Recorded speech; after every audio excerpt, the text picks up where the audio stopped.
அன்பு நெஞ்சங்களுக்கு அன்பான வணக்கங்கள். நம்ம சித்தா ஸ்காலர முதல் முறையா பார்க்குறீங்கன்னா, கண்டிப்பா சப்ஸ்கிரைப் பண்ணிக்கங்க. நண்பர்களுக்கும் ஷேர் பண்ணுங்க. சந்தேகங்கள் இருந்தா கமெண்ட்ல ஷேர் பண்ணுங்க. கட் ஆஃப் ரிலேட்டடான நெறைய இன்ஃபர்மேஷன் சொல்லிட்டு இருக்கீங்க. அதில ஒரு சார் ஒருத்தர் கமெண்ட் பண்ணியிருக்காங்க. சார் நான் வந்து எஸ்டி வகுப்ப சார்ந்தவர். என்னுடைய மகள் வந்து நீட்ல 166 மார்க் எடுத்திருக்கிறாங்க. 3 கோட்டாக்கும் அ அப்ளை செய்துள்ளேன். எனது மகளுக்கு கவர்மெண்ட் சீட் கிடைக்குமான்னு கேட்டிருக்காரு. ஆல் இண்டியா கவர்மெண்ட் கிடைக்குமா? அப்படின்னும் கேட்டிருக்காரு. ஆல் இண்டியா கவர்மெண்ட் அப்படின்றது 1.25 லேக்ஸ் உள்ள சீட் அது. ஆ ஓகே தான். மேக்ஸிமம் உங்களுக்கு வந்து சார் கண்டிப்பா வந்து ஆல் இண்டியா கோட்டா வரைக்கும் நீங்க வந்து எதிர்பார்க்கலாம் சார். நீங்க 3 அப்ளிகேஷனும் போடுறது தான் நல்லது. ஏன்னா நம்ம வந்து மார்க் வந்து கொஞ்சம் பின்னாடி இருக்கு. அதுக்காக நம்ம தப்பா நினைக்கல. ஸோ மார்க் வந்து கொஞ்சம் பின் நிலையில இருக்கிறதுனால, நம்ம 3 அப்ளிகேஷனும் போடுறது தான் நல்லது. அப்புறம் மனதளவுல நம்ம ப்ரிப்பேர் ஆயிக்கணும். நம்ம எவ்வளோ நம்மளோட பட்ஜெட் இருக்கு? எவ்வளோ நம்ம செலவு பண்ணுவோம்? இது இவங்களுக்குன்னு இல்ல. காமனா எல்லாருக்குமே. ஒரு படிப்பு இந்த இதுக்குள்ள வராங்க அப்படின்னா, நம்மளுடைய வருடத்திற்கான பட்ஜெட் அப்படின்றது எவ்வளோ வரும்? நார்மலா ப்ரௌச்சர்ல இருக்கிற ஃபீஸ மட்டும் பார்க்காதீங்க. அந்த ப்ரௌச்சர் இப்ப எக்ஸாம்பிள் ப்ரௌச்சர்ல சொல்ற ஃபீஸ்ன்றது 1.25 லேக்ஸ்ன்னு சொல்லப்படுதுன்னா, அதிலிருந்து நம்ம கணக்கிட வேண்டியது எக்ஸ்ட்ரா வருஷத்துக்கு 1,00,000 ஆகும்னு செலவிடணும் கணக்கிடணும். அப்படி பண்ணா மட்டும் தான் ஏன்னா அதுவே சொல்றேன் உங்களுக்கு மெஸ் பில், ஹாஸ்டல் ஃபீஸ்ன்னு சேர்த்தும்போது எக்ஸ்ட்ரா ஒண்ணு வந்துரும். அதன் பிறகு ஊருக்கு போயிட்டு வர்றது, மத்த விஷயங்கள், செலவுகள் அதெல்லாம் கண்டிப்பா ஒரு 50,000 இருக்கும்.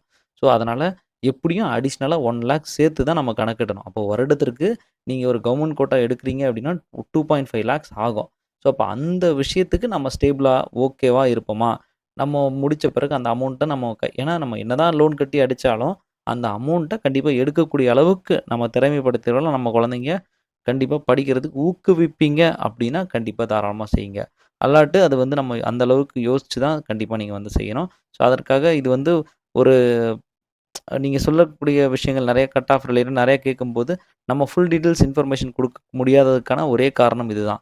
கண்டிப்பா மேக்ஸிமம் என்னோட ஒப்பீனியன்ல 3 அப்ளிகேஷனையும் தயவுசெய்து போட்டுருங்க. சாய்ஸ் ஃபில்லிங் அப்போ நம்ம எதுல ஃபில் பண்றோம் அப்படின்றது பேஸ்ட் ஆன் ரேங்க் வச்சு பண்ணிக்கலாம். இப்ப முக்கியமா நீங்க வந்து 3 அப்ளிகேஷனையும் போட்டு வச்சீங்கன்னா, சேஃப். ஒரு ₹1000 அப்படின்றது கொஞ்சம் கஷ்டம் தான். பட் இருந்தாலும் டோட்டலா 2500 அண்டர் அப்ளிகேஷன் காஸ்ட்ன்னு வச்சுக்கிட்டு, கம்ப்ளீட்டா நம்ம பண்ணிட்டா, இது கொஞ்சம் நல்லாருக்கும் அப்படின்றது என்னோட ஒப்பீனா நான் இத வந்து நெனைக்கிறேன். Sir AICCC Tamil Nadu seat matrix போடுங்க. கண்டிப்பா நான் ஷேர் பண்றேன். ஸோ, அதன் பிறகு நம்ம அடுத்தடுத்த ஆப்ஷன்ஸ்ல வந்து பார்க்கலாம். நெறைய இன்னொரு விஷயம் சொல்லணும்னு நெனச்சேன். ஓபிசி கேண்டிடேட் 490 சார் 460 அம் சார் 440, 450 எனக்கு நிஸ்ஸுக்கு வந்து பிஎஸ்எம்எஸ் கிடைக்குமா? அப்படின்னு நெறைய பேர் கேட்டுருக்கீங்க. இன்னும் நெறைய பேர் வந்து பார்த்தீங்கன்னா, நிஸ்ட்ல வந்து அப்ளிகேஷன்ஸ் வந்து நீங்க ஆ பழைய வெர்ஷனோட ரேங்க் லிஸ்ட்லாம் எடுத்து கூட அனுப்புறீங்க. இந்த சமயத்தில சொல்றது என்னன்னா, பழைய வருஷத்தோட ரேங்க்கும், இந்த வருஷம் போன வருஷம்லாம் வந்து ஓபிசிக்கு வந்து பார்த்தீங்கன்னா, 590யோட ஓபிசி கிடைக்கவே இல்ல. ஸோ இந்த வருஷம் மேபி ஒரு 50 மார்க் குறைஞ்சாலும் 550யோட முடிஞ்சிரும். அங்க இருக்கிறது வெறும் 50 சீட்டோ, 60 சீட்டோ தான். ஸோ அதுக்கு போட்டு இவ்ளோ மார்க்ல நம்ம அதையே நம்பிட்டு இருக்காம, வந்தா ஏஐசிசிசி அப்ளை பண்ணிக்கங்க. கூட வந்து நம்மோட விஷயத்தையும் கண்டிப்பா நீங்க ஃபாலோ பண்ணிட்டீங்க. நம்ம டிஎன் ஆயுஷ்ல என்ன வருதோ, ஏன்னா கவர்மெண்ட்லாம் நல்ல வாய்ப்பு கிடைக்கும். ஸோ அந்த மாரி நம்ம மூவ் பண்ணி போறது நல்லது அப்படின்றது என்னுடைய தனிப்பட்ட கருத்து. ஸோ வேற ஏதாவது சந்தேகம்னா கமெண்ட்ல ஷேர் பண்ணுங்க. கண்டிப்பா ஷேர் பண்றேன். Thank you.